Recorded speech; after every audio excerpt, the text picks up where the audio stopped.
Hello guys, hello water sign, hello Pisces, Scorpio, and Cancer.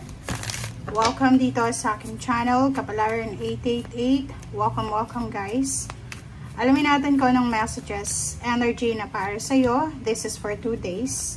Water sign, Pisces, Scorpio, and Cancer. First card, find the blessing in your current situation. Krishna. Okay, tingnan natin. Water sign, Pisces, Scorpio, and Cancer.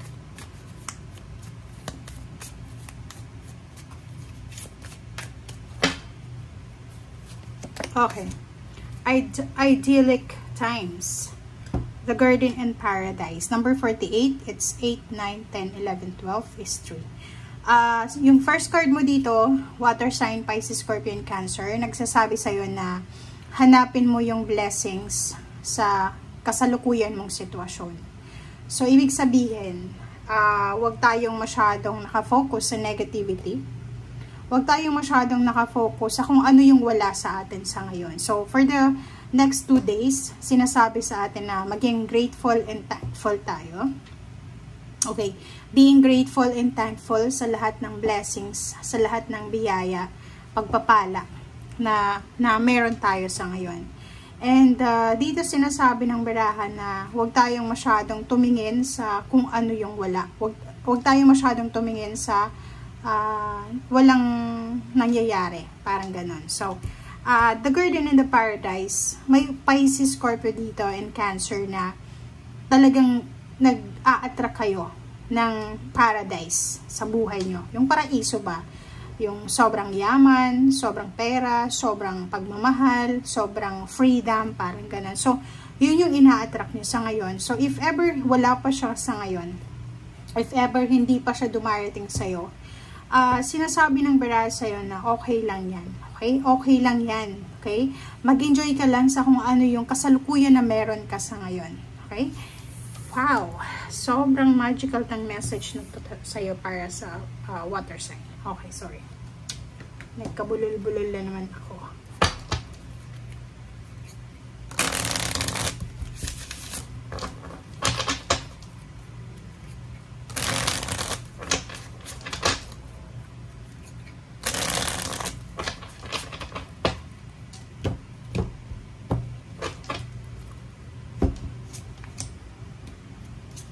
Okay, first 2 cards natin, water sign, is number 22. Number 22 is all about balance, all about security, all about new beginnings, all about wisdom. Parang ganun. So, sinasabi sa'yo ng baraha na meron kang mga, kumbaga, iniisip na paraan para kumita ng pera. Or yung iba sa inyo gustong makapag-ipon ng pera. Sinasabi ng baraha na huwag kang masyadong nag-iisip ng negative. Huwag tayong pabalik-balik sa ating decision making. Yung 2 of Swords dito is yung wala kang direksyon, walang control. So, if ever may plano kang magnegosyo, planong mag-travel, planong paunlarin yung iyong financial na buhay, sinasabi ng baraha na gawin mo na siya as soon as possible. Kasi, dito sa baraha mo, sinasabi dyan na posibleng meron kang procrastination, meron kang mga iniisip na negative na siya yung humahadlang para kumbaga mangyari yung mga bagay-bagay na gusto mong mangyari. Okay, 4 of Swords and then Page of Wands. So, nakikita ko sa'yo dito, maybe November. Okay, this November or pwedeng in the future, nakikita ko sa iyo dito yung financial and emotional fulfillment, satisfaction, and achievements. Halimbawa, yung iba sa inyo ngayon, like for example, medyo namumroblema kayo sa financial nyo siguro, or namumroblema kayo dahil sa relationship or family, wag daw kayong mag-alala kasi yung future prediction mo dito sa Page of Wands is magiging kalmado yung emotion, yung financial, may mga health recovery, healing, parang ganun, and relationship healing. So, useless yung pag-aalala mo sa ngayon. Wow, the star.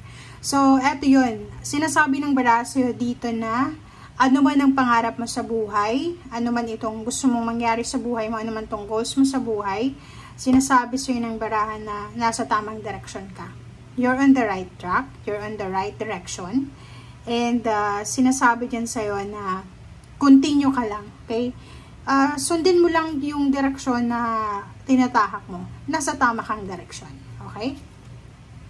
Impress, pwedeng meron ditong water sign, Pisces, Scorpion, Cancer na may posibleng good news about baby, about newborn, about pregnancy, about wedding, engagement, about studies, scholarships, new business, new work, new career, new place of work, new place of residence. So, basta marami dito. Healing, emotional, financial healing. Okay, next is Four of Cups. So, nakikita ko sa'yo dito, may mga tao na hinahanap ka. Pisces, Scorpion, Cancer. Parang missing in action ka. Hindi ko alam kung bakit ganyan ka, pero siguro naglagay ka lang ng boundary sa paligid mo para maging, alam mo na, para umiwas ka sa mga toxicity. So, nakikita ko sir dito, merong mga tao sa buhay mo na dati mo silang ka-close or siguro, hindi ko alam kung bakit hinahanap ka nila. Hinahanap ka nila, it's because ang nakikita ko dito, ikaw yung source of interest nila, of new beginnings. Ang nakikita ko sa'yo dito, ayaw mo yung connection na to, kaya naglagay ka ng boundaries, which is, sinasabi ng bara sa'yo na tama ito na direksyon na ginagawa mo or tama itong direksyon na tinatahak mo talaga. Sinasabi ng bara sa'yo dito, isang good news, ang posibleng darating sa'yo, water sign, Pisces, Scorpion, Cancer. This good news is all about everything. Okay? So, lahat siya. Whole. Development. Zero the Fool. It's either yun na nga sabi dito sa Impress, pwedeng makakapag-isip ka ng bagong business, bagong career, bagong place of work, bagong country, bagong baby, diba? Bagong baby talaga. Bagong miyembro ng pamilya. Pwedeng yung iba magde-declutter, ililipat yung mga gamit, parang ganun. So, ililipat yung posisyon ng sala, ng bed, or kung ano pa man. So, marami kang gustong gawin na pagbabago. Okay? And yung iba naman sa inyo is lifestyle. Pwedeng yung iba gustong baguhin yung kanilang lifestyle. Like, yung financial nila. Pwedeng magiging sobrang tipid, sobrang gastos. Yung iba naman is health. Pwedeng yung iba ay nakafocus sa kanilang health and healing. Okay, so Six of Pentacles. So, nakikita ko sa'yo dito, Pisces, Scorpion, Cancer. Wala kang magiging problema for the next 2 days about money. Pwedeng yung partner mo is good provider, or pwedeng meron kang trabaho na maganda naman yung sahod mo, or maganda naman yung mga pasok ng pera sa'yo. Queen of Wands. Nakikita ko sa'yo dito sa Queen of Wands na to na financially you are free. Diba? Yung parang hindi ka naman problema sa pera. Especially yung Pisces dito ha. May mga Pisces na sobra-sobra silang successful sa pera sa ngayon. Or maybe always naman. And nakikita ko sa'yo dito na yung lahat ng ina-attract mo, talagang sobrang totoo yung law of attraction. Kasi parang mayroon ditong Pisces, Scorpion, Cancer, especially Pisces na ina-attract niya talaga yung pera. And yung pera yung kusang pumapasok sa kanya, lumalapit sa kanya. So, the more money will come to your life, diba? So, sinasabi dito ng barahan na sobrang exciting itong financial freedom na darating sa'yo. Thank you guys for watching. Bye!